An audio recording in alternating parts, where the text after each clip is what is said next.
बीमारियां आजकल आम है। हर किसी को किसी न किसी तरह की बीमारी होती ही है, फिर चाहे वो बच्चा हो, वयस्क हो या बुजुर्ग। पूरी दुनिया बीमारियों से घिरी हुई है। 60 से 70 साल में जाकर होने वाली बीमारियां आजकल बच्चे और वयस्क किसी को भी पकड़ लेती है।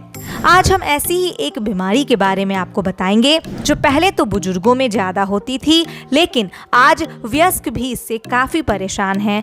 और क्योंकि हम सभी के शरीर की संरचना बिल्कुल अलग अलग है, तो बीमारी की वजह भी अलग अलग हो सकती है। दोस्तों, आपने कई लोगों को कमर दर्द की शिकायत करते हुए सुना होगा, और इसमें भी लोग खासकर टेल बोन पेन की शिकायत अक्सर करते हैं। आज हम इसी के बारे में आपसे डिस्कस करेंगे कि यह दर्द कहाँ होता है, टेल बोन पेन के क्या कारण हो सकते हैं, इसके कॉजेस क्या क्या हैं और यह कितना खतरनाक है। तो चलिए जानते हैं टेल बोन पेन के बारे में।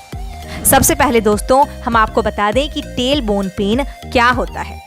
दोस्तों, टेल बोन पेन, जिसे बायोलॉजिकल टर्म में कॉक्सीडीनिया पेन कहते हैं, यह रीढ़ की हड्डी के सबसे निचले भाग में बैठने के समय होने वाला पेन है। इस पेन से पीड़ित व्यक्ति को बैठने में दिक्कत होती है, लेकिन जब कॉक्सीडीनिया पेन से ग्रसित व्यक्ति खड़ा हो जाता है या चलने लगता है तो पेन गायब हो जाता है, जिसे हिंदी में गुदास्थ भी कहते हैं।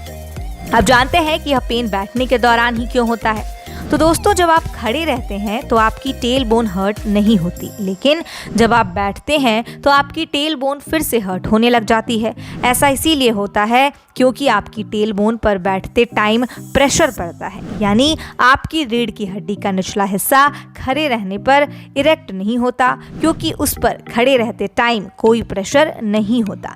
आसान शब्दों में, जब आपकी टेल बोन पर आपके शरीर का भार पड़ता है तो आपका टेल बोन उस वेट को कैरी नहीं कर पाता। अब दोस्तों, जैसे कि हमने आपको पहले ही बताया था कि शरीर की रचनाएं अलग अलग हैं, इसीलिए यह ज़रूरी नहीं कि हर किसी की टेल बोन कॉक्सीडीनिया की वजह से ही हर्ट करें। इसके कई अलग अलग रीजंस हो सकते हैं, जिनमें से एक है, आपको यह पहचानना होगा कि कहीं आपकी टेल बोन में पाइलोनिडल क्रिस्ट तो नहीं है। इस कंडीशन में आपके टेल बोन एरिया में एक फोड़ा हो सकता है। इस परेशानी में आपको पेन चलते और बैठते दोनों वक्त होता है। इस वजह से भी आपकी टेल बोन इरिटेट हो सकती है। इसका पता लगाने के लिए आपको अपने टेल बोन एरिया में देखना है कि आपकी स्किन पर कोई पिंपल या छोटा पस वाला फोड़ा तो नहीं है। अगर है तो आपको पाइलोनिडल क्रिस्ट है, और अगर नहीं तो आपको कॉक्सीडीनिया पेन ही है।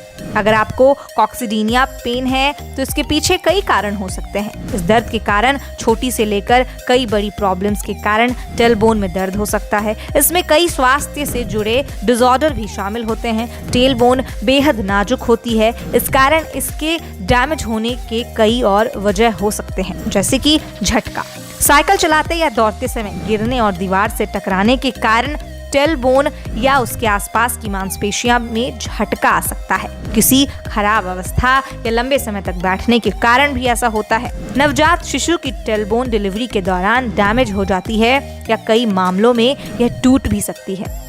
प्रेगनेंसी के दौरान नसों पर प्रेशर पड़ने से भी टेल बोन हर्ट होना शुरू हो जाता है।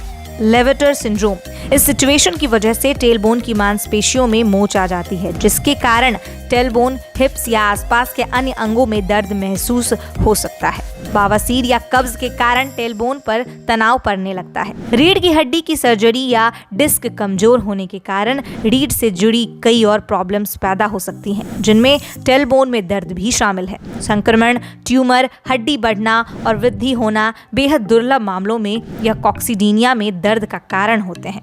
अगर आपको टेल बोन है तो इसके लिए क्या क्या उपचार हो सकते हैं, आइए आपको हम बताते हैं। दोस्तों, जब यह इनिशियली चालू होता है तो सबसे इम्पॉर्टेंट थेरेपी होती है कि आपको स्क्रेल कुशन बैठते टाइम इस्तेमाल करना है। अगर दोस्तों आप इसका यूज़ नहीं करेंगे तो आपकी टेल बोन इरिटेट होती रहेगी और उसमें आराम नहीं आएगा। इसीलिए आप बैठते टाइम सेक्रल कुशन का यूज़ करें।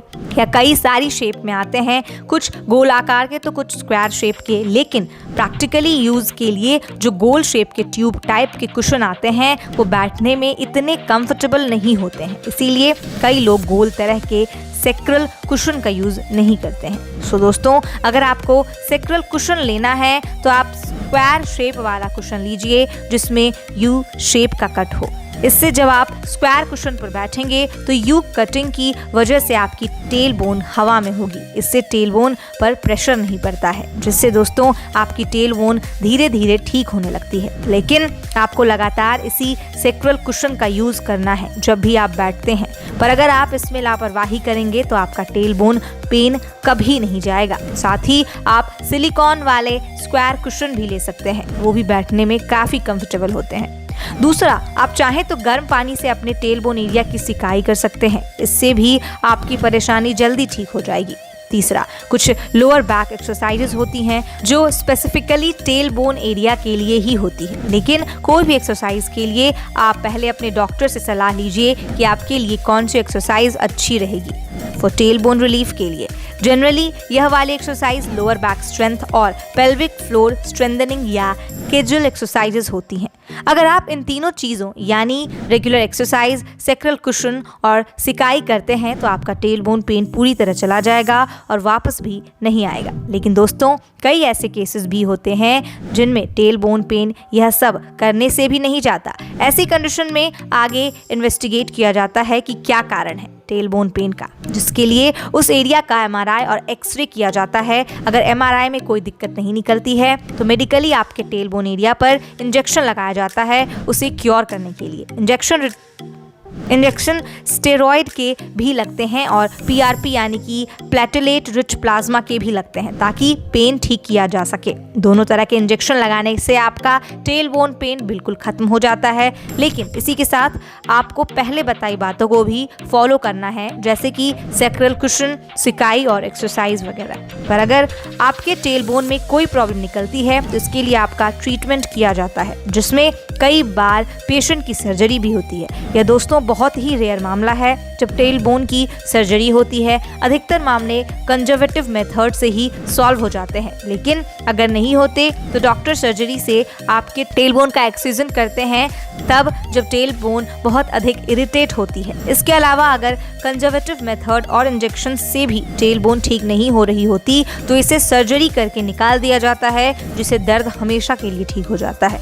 सो दोस्तों, आपको इस तरह का कोई भी दर्द हो तो बताई गई चीज़ों को फॉलो करें, इससे आपका पेन 99% ठीक हो जाएगा और आप एक बेहतर जिंदगी जी पाएंगे। वेल दोस्तों, कैसी लगी हमारी यह वीडियो हमें कमेंट करके ज़रूर बताएं। साथ he tail bone relief methods आपके लिए कितने बेनिफिशियल हैं यह भी हमें ज़रूर बताइएगा। लगे हाथ हमारी इस वीडियो को लाइक ज़रूर कर देना और हमारे चैनल को सब्सक्राइब करना ना भूलें। धन्यवाद।